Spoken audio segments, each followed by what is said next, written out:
Welcome to today's episode of Financial Fluency. Today I have Carrie Hawson with me, who is the Process Pixie. Hey, Carrie, how's it going? Really good, Jen. I'm so excited to be here and be talking to you today.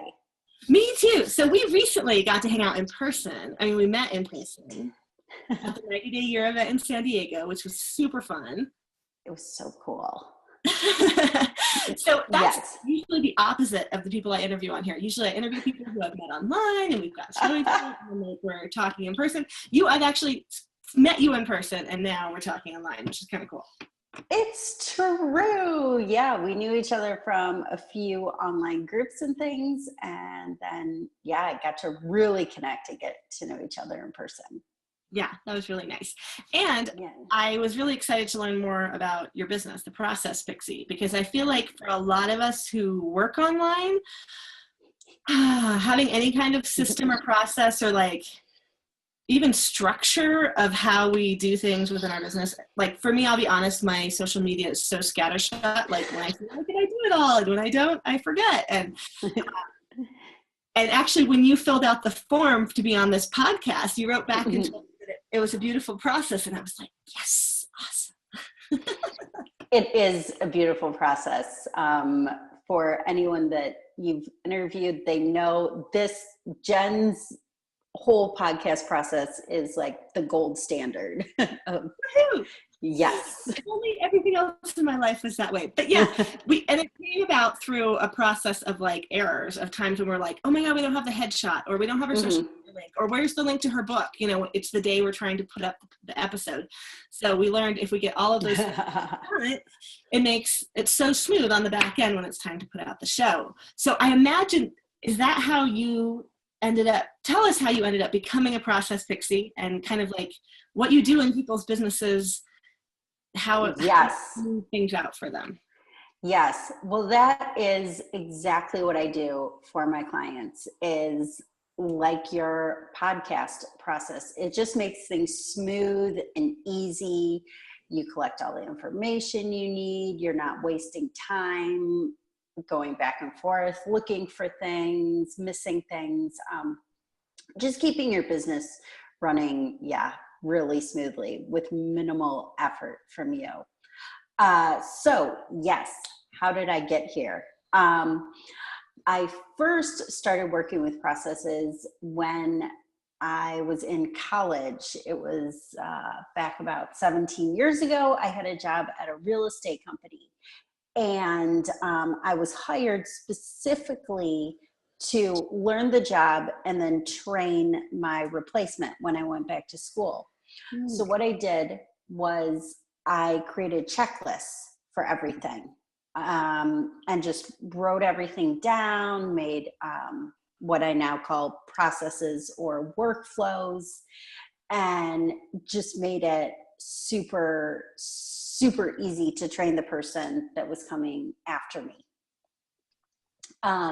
Which is now, I took that into my corporate job and I took that now into this business, is basically you always want to be ready to move to the next level.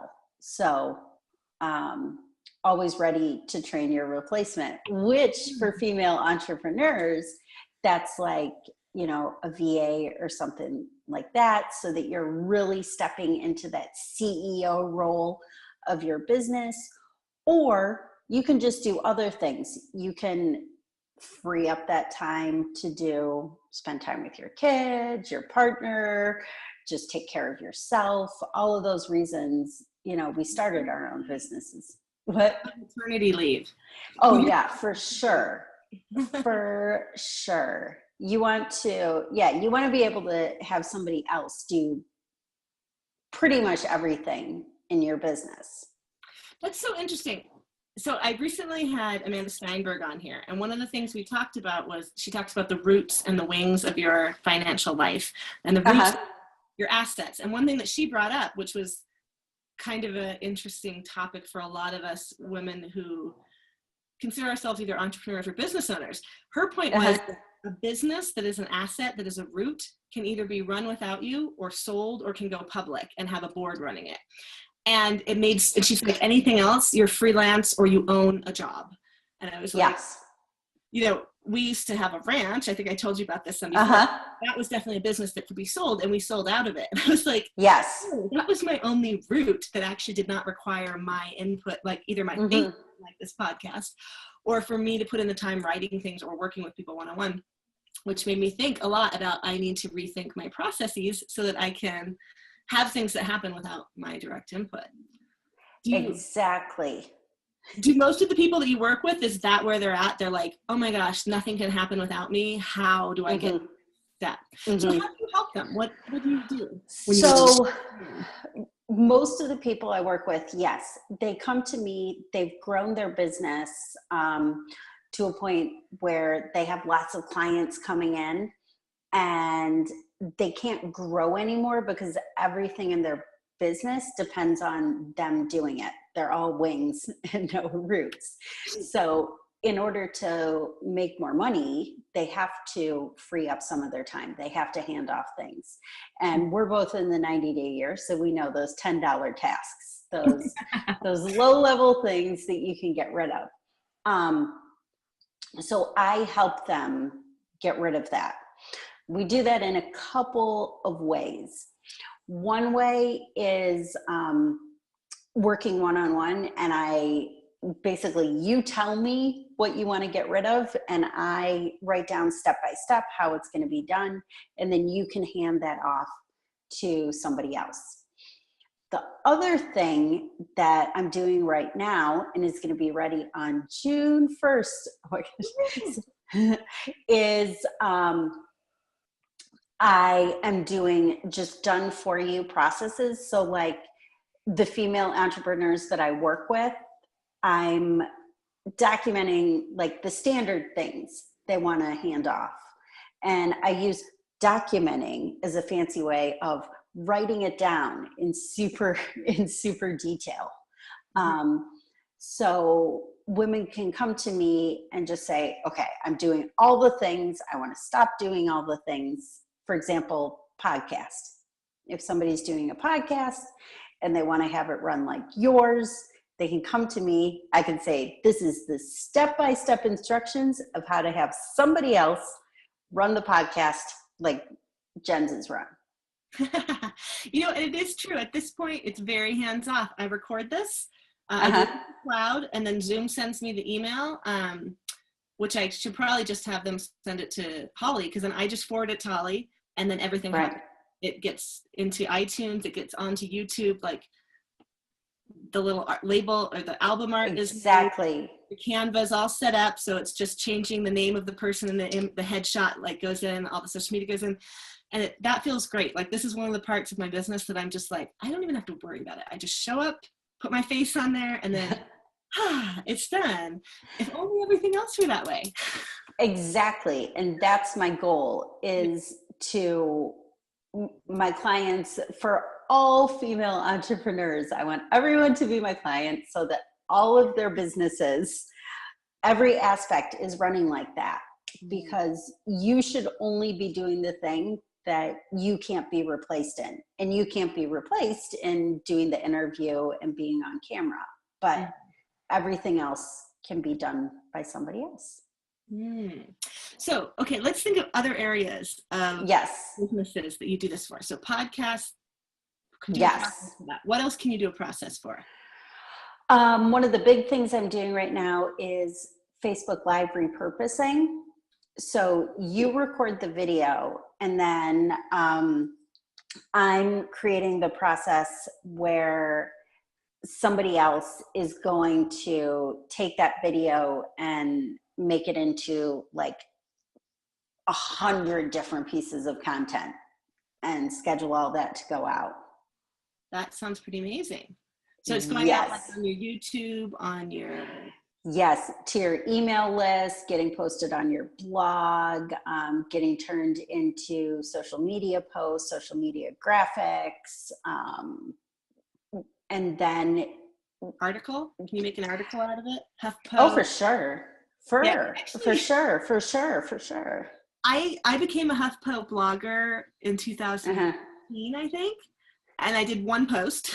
And then it languished for about a year. And then I did like 3 more.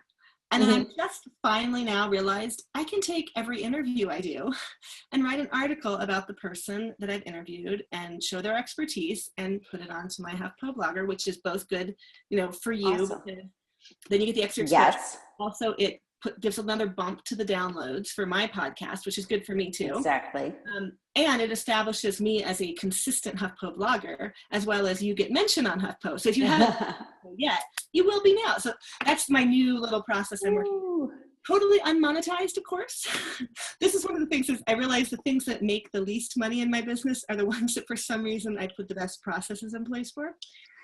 But no, but let's talk about how do we take these processes and use them to make and save money? How do you do that? Yes. Okay. So how we make and save money here, because you should be spending your time doing the high value things in your business, like finding new clients, creating new products, out there selling, doing the things that only you can do. And when somebody else is doing these repetitive admin type tasks, or you've automated them, then you have more time and energy to create those products or provide those services or find the new clients. And you can also think about it this way, like, okay, we all obviously only have so many hours in the week to be working. If you work as a freelancer, like you have an hourly rate, you can think about what your hourly rate is. And you want to be providing services where you can bill for those as much as possible. If you're spending, half your time in the week, like 20 hours a week, scheduling social media or these little things, collecting information for your podcast interviewees. That's their social media links and right, exactly. Track. Yeah. Then that's time you're not earning that high hourly rate for your services. Yeah. So I have a thing called Fancy Hands. Do you have Fancy Hands in Belgium? No. Okay. By the way, Carrie's in Belgium. Maybe we should have a chat moment, because I'm married to living here in America. You are in Belgium. You're married to a South African, right? I am. So yes. Both expats from other countries living in Belgium. Why Belgium? It is true. Well, he moved here with his mom 17 years ago. 16 years ago. It's irrelevant. Moved for her job. And I moved here because I wanted to move to Europe, and here's where I found a job. Because at the time I was working in my corporate career as a CPA, preparing U.S. expatriate tax returns, which is a super niche market. You talk about niching down, that's like very niche. But so necessary. Expats. Oh, for sure. Yeah. It's a very complicated tax situation. And that corporate job was where I learned the value, really, of getting super niche in what you do. So I found a transfer. I'd never been to Belgium, or I didn't know anybody here, but off I came. And that was 7 years ago. That sounds like a good adventure. Just to be like, go to Europe. It was a good adventure. However long. Yeah, it's a 3-year contract, and then it extended and extended. And then finally they said, well, okay, we need you to go back to the US. And I was with my husband then, but we had only been dating for a few years. And I said, well, I'm not ready to go back. So I stayed. Is that when you started Process Pixie, or was there something? There was a transition in the middle. I taught yoga, and I still teach yoga. So I taught yoga full-time for 3 years, which is how I entered this online community, trying to learn how to market my yoga business better. As I know a lot of yoga teachers do, because you're like an independent contractor, you're working for yourself, you're out there trying to find new clients all the time. And yeah, especially because I'm super niche in yoga. I teach prenatal and postnatal yoga to women privately in their homes. Nice. So that's, I would have liked that when I was pre and postnatal. Oh, that would have been really nice for someone to come to my home and do yoga with me. yes, because you're busy, you don't have time to get to classes, and you still need to be taken care of. Yeah. Yeah, you need a little extra pampering going You right do. before and right after, but You do. And again, I only teach in English, so even more niche. My clients have to speak English here in a French-speaking area. Yes. But when I started like entering the online world, I was meeting all these female entrepreneurs, and I saw that they needed to grow their businesses.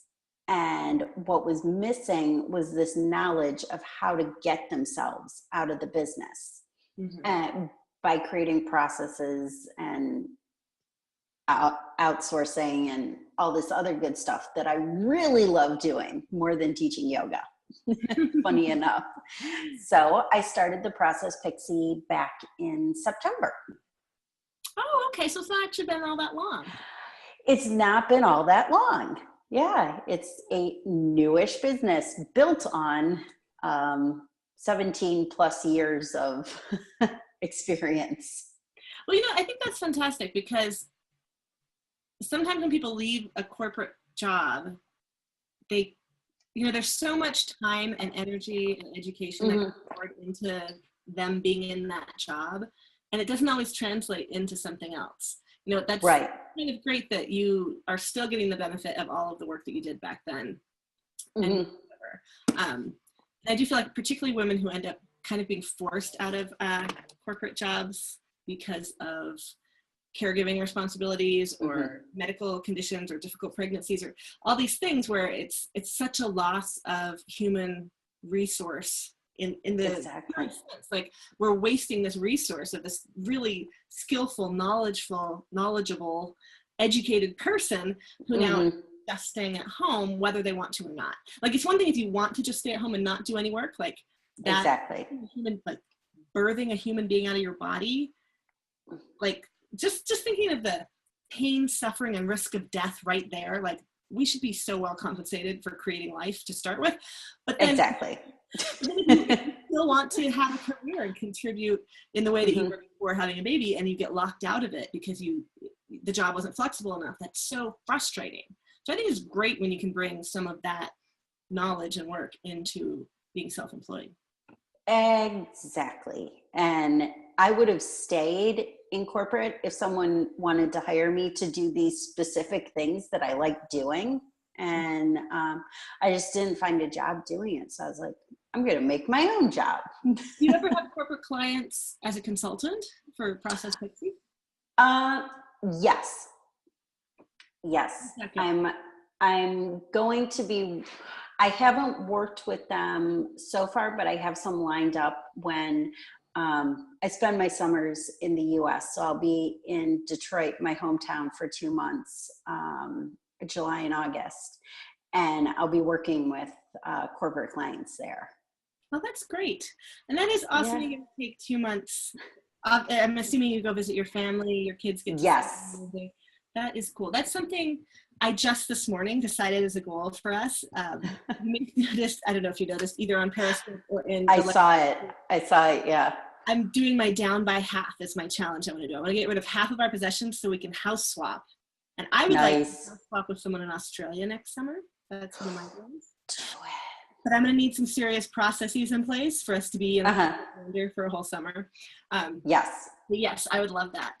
So, okay. Yes. Let's think about entrepreneurs who want to be location independent, who want to be able to travel and extended if for me to fly to Australia, that's at least 18 hours on an airplane, not to mention all the time to adjust and all these different things. So how do you help people make processes where they are out of commission basically for parts of weeks at a time? And yes. Yeah. Okay. Well, if anyone's read The 4-Hour Workweek, which I read and loved, because that was already what I was doing in my corporate job, is 80/20 analyses, stuff like that. Yeah, basically outsourcing all my stuff to Asia. So you have two choices if you want to step away from your business, whether it's for 2 days so you can make that travel to Australia, or you want to give yourself a couple weeks buffer. You can either automate everything so that it's happening without you, or the far easier thing, in my opinion, is outsourcing it to somebody else. So you find somebody else that's going to be doing it. And to do that, you make a plan for what you want done. So you think like, okay, I have the podcast episodes going out, I have my social media posts, I have my articles for HuffPost, whatever it is. So this is something that your listeners can do. They can already make, maybe they have editorial calendars, or they keep, like, I have big calendars on my wall that show like, yep, I see your calendar. I have a similar one. I've got my whiteboard ones over here with projects. Yes. Yeah. Yes. So you have to have a plan of what's going to be happening or what you want to happen. And then you just figure out, you decide, am I going to automate it or am I going to outsource it? Yeah. Some things seem hard to automate to me, but maybe I just to me too, which is why I am all about simple systems. I think there's a lot of really complicated ways to automate things or to outsource things. I'm about creating like the most simple, streamlined process possible, which I think is also something that was in 4-Hour Workweek. He said, get it as streamlined as possible, then hand it off. Right. You don't automate anything you can eliminate, right? Exactly. Yes.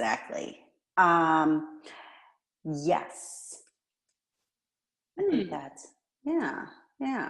So the reason I brought up Fancy Hands before we went off into being expat and everything, yes, is that's something that I've often recommended as a starter VA for people who don't feel like they're ready for a designated VA, or to pay someone for like 20 hours at a time, because it's a task.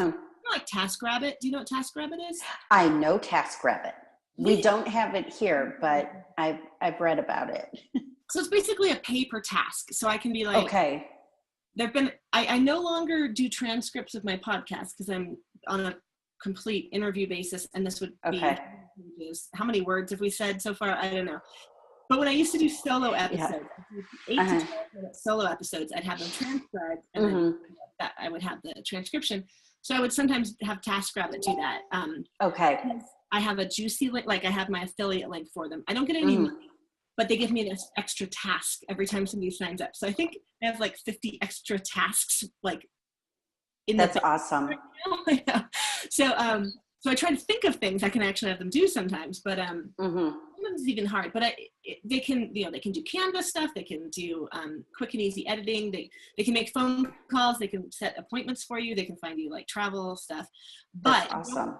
It is pretty awesome. You don't get one-on-one attention. You don't get the same person every time. It has to be a task that pretty much anybody can fulfill. So I do research for articles there. I'm like, find articles that support this idea for an article. That's awesome. Stuff like that. But I don't know what other place, like if someone's never hired a VA. And I'll admit, when I read 4-Hour Workweek, I went to let's see, it was, I think he said it was Get Friday, or was it, I tried to use the one that he used, and there was like a new version of it for Americans. Okay. And I used my VA so poorly.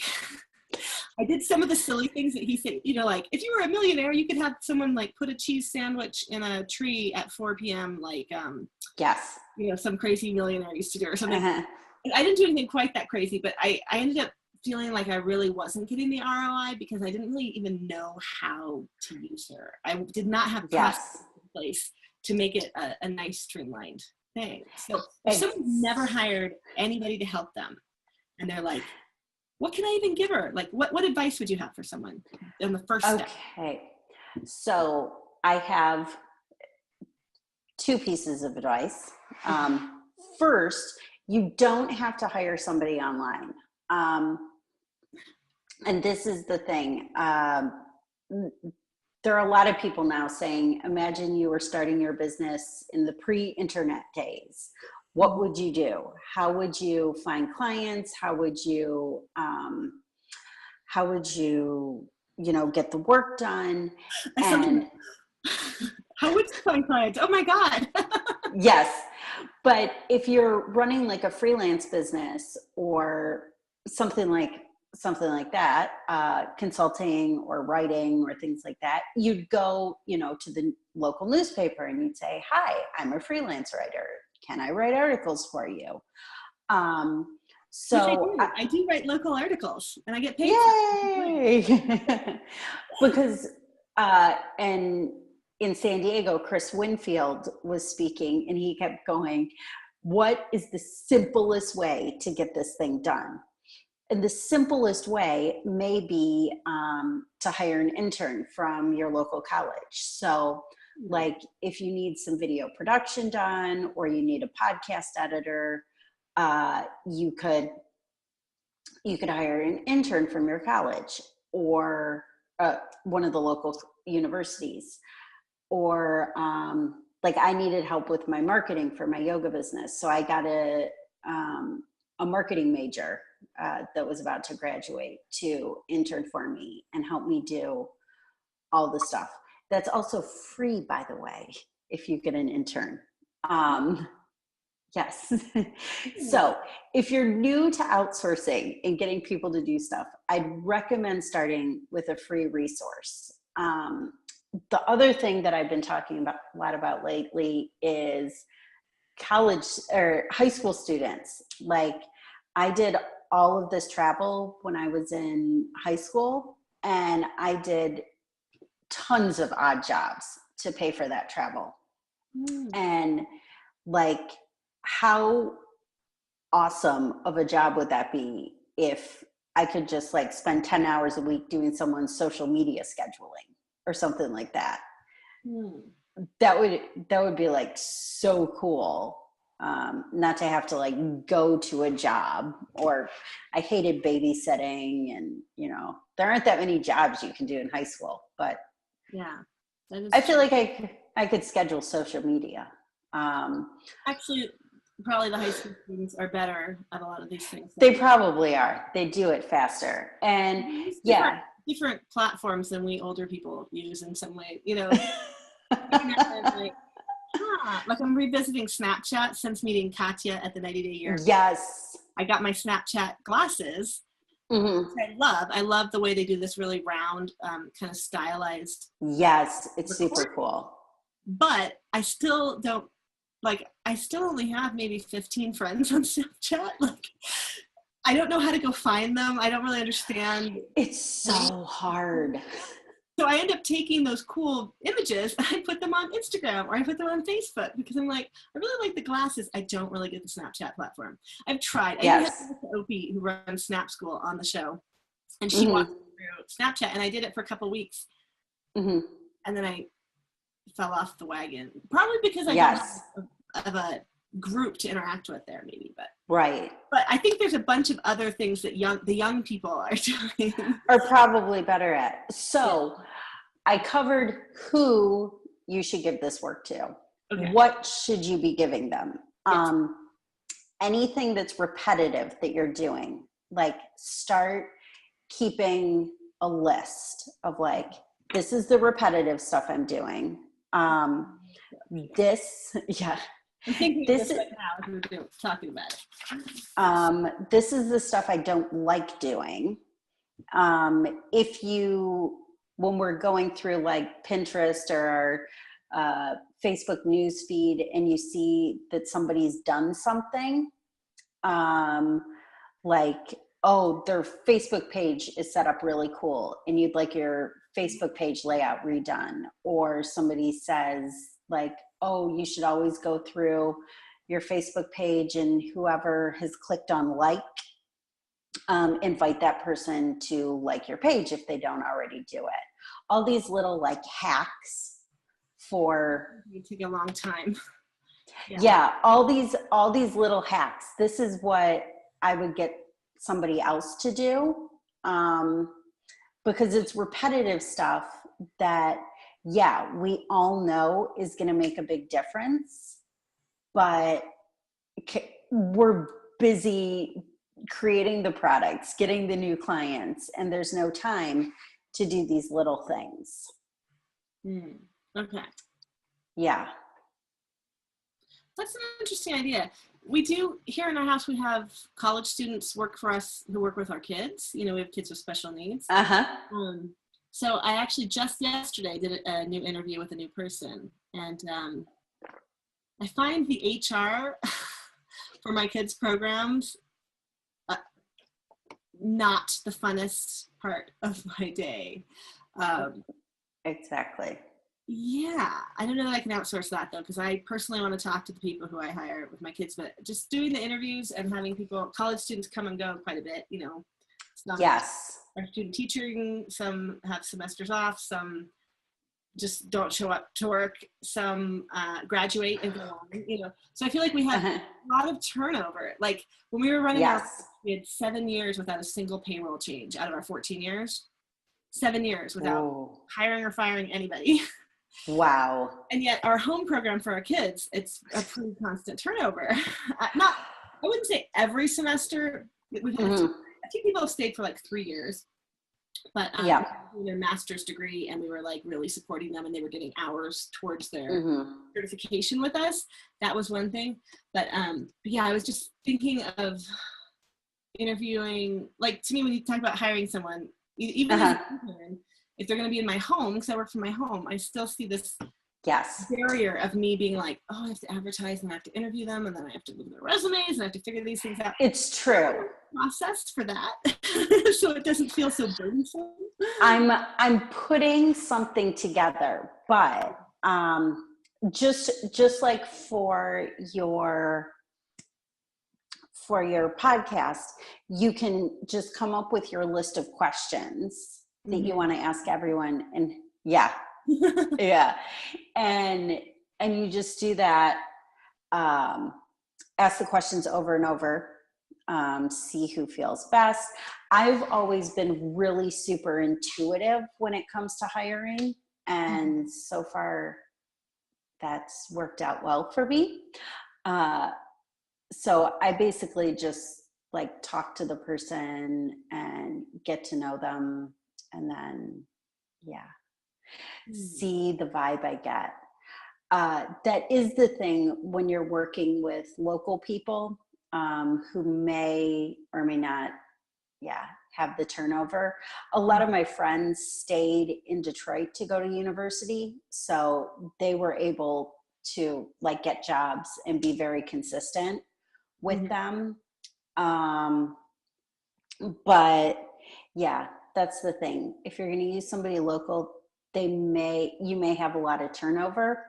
If you use someone online, it's a longer commitment maybe, but also you have someone to rely on. Sometimes, though, I have to admit, when I went through the agencies, because I did Get Friday and then I did Zirtual as well. Do you know Zirtual? Okay. No, I hadn't heard of that one.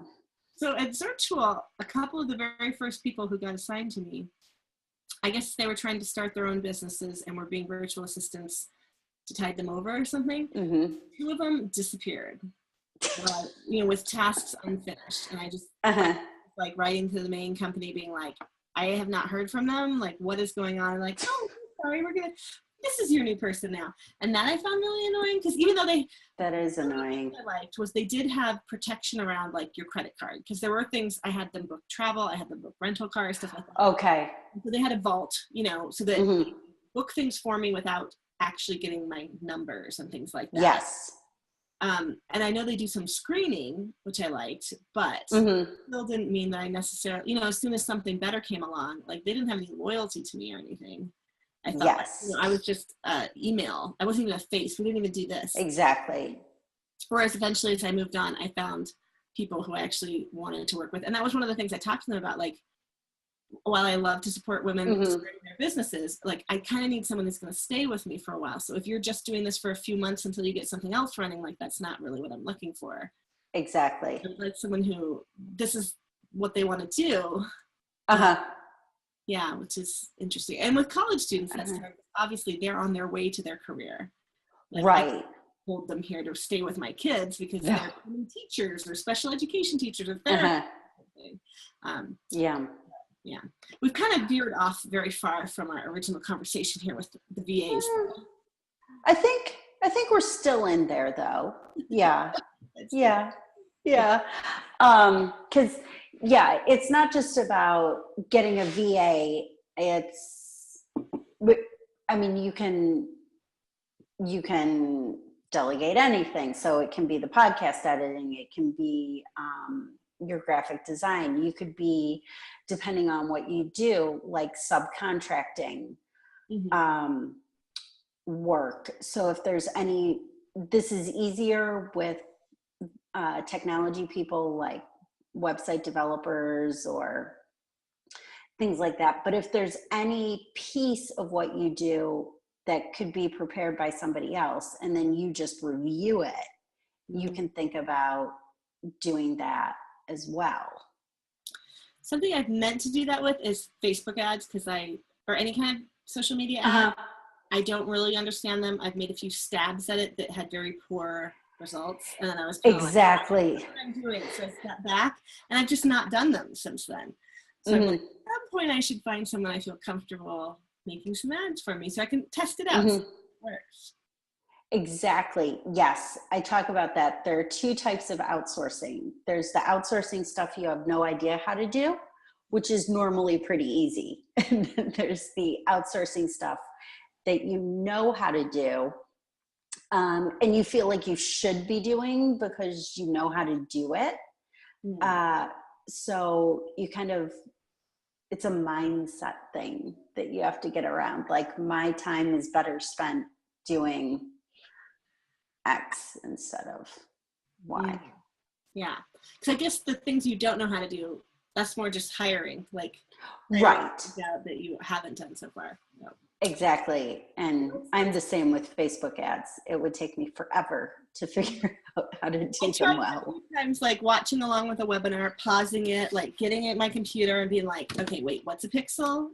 What is that? Okay. Oh yeah, I'm currently trying to get a pixel set up on my website.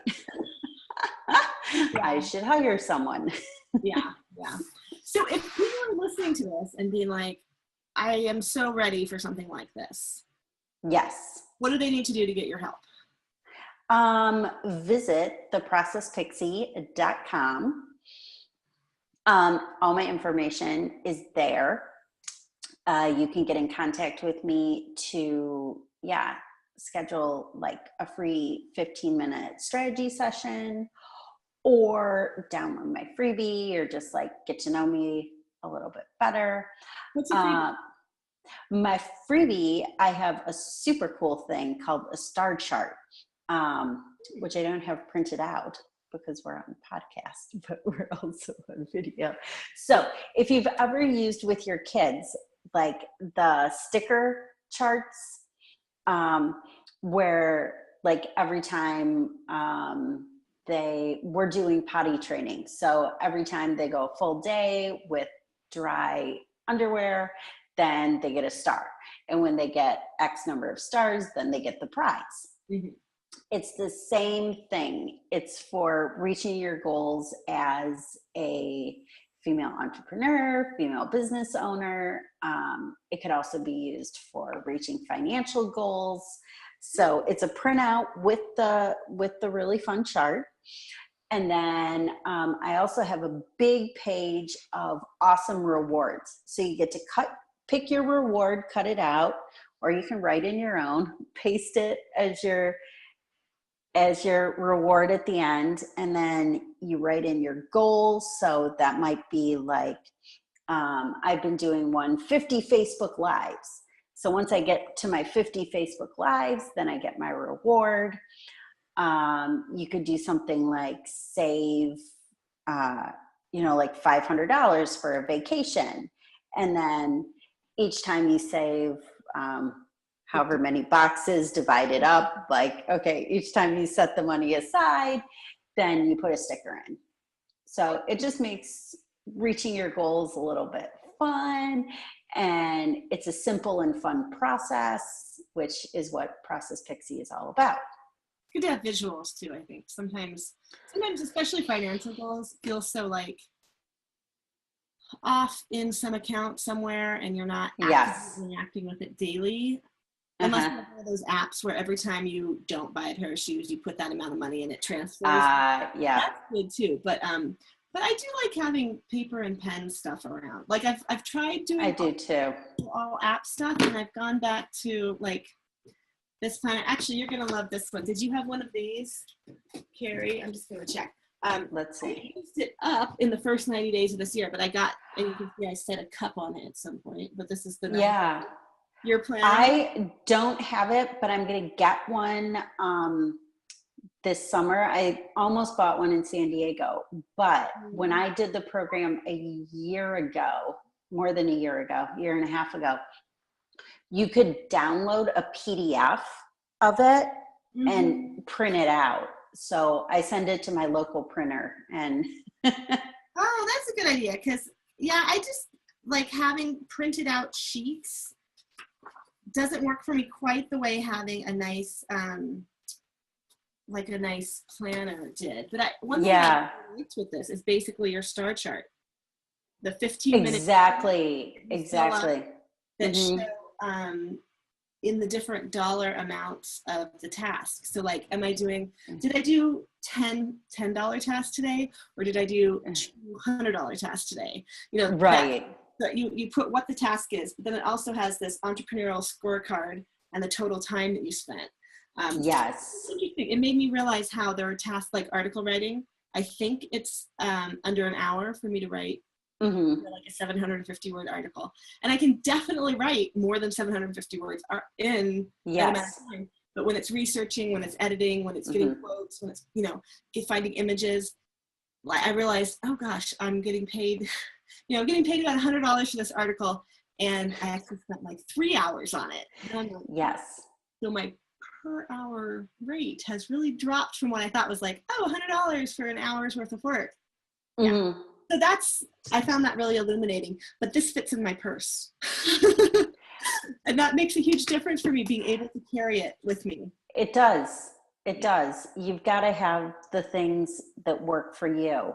The other good place for people to find me is my Facebook page, which is, I've just renamed it. So if you search Process Pixie, that's what my Facebook page is under.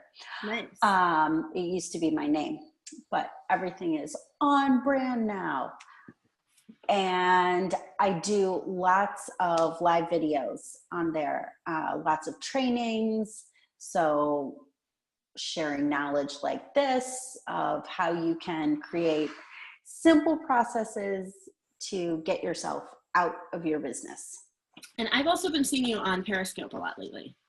I have been, yes. I'm trying to do a lot more Periscope. Periscope's kind of like my brain dump of things when I'm having ideas bubble up or, things like that. So Periscope's the unedited versions. And I have to admit, I hadn't been on Periscope in a couple years. And Katya, she was just on the podcast a couple of wow. Woohoo. She convinced me to give it another go. And I told her, like, it was the purse that turned me off, having people say, like, show us your or show us your bobs. That's a funny one when they misspell boobs.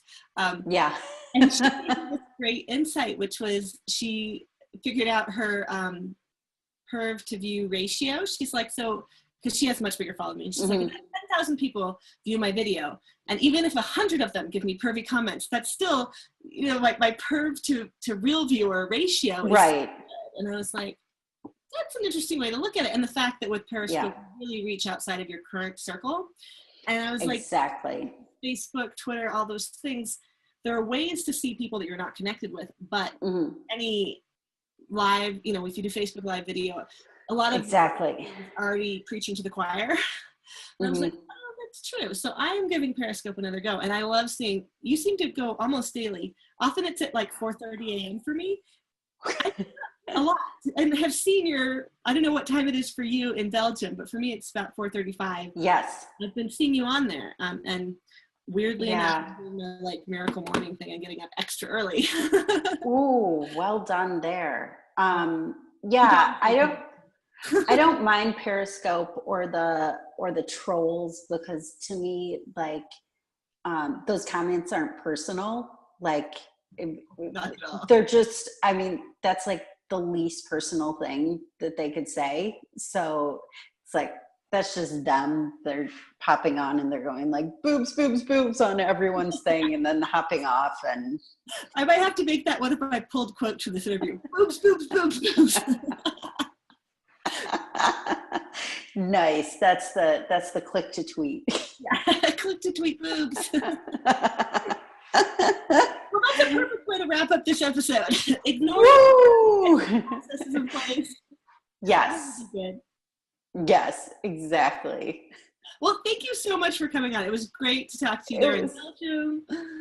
It was my pleasure. It was so fun.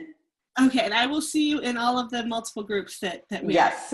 You guys should totally go find Process Pixie. What she does sounds magical to me. Like I said, I have a few places in my business where I've managed some of it, but I really would like to get more of that feeling of ease across the board. So I am going to go check out more of your stuff too, Carrie. And I will see you soon. Bye. Bye.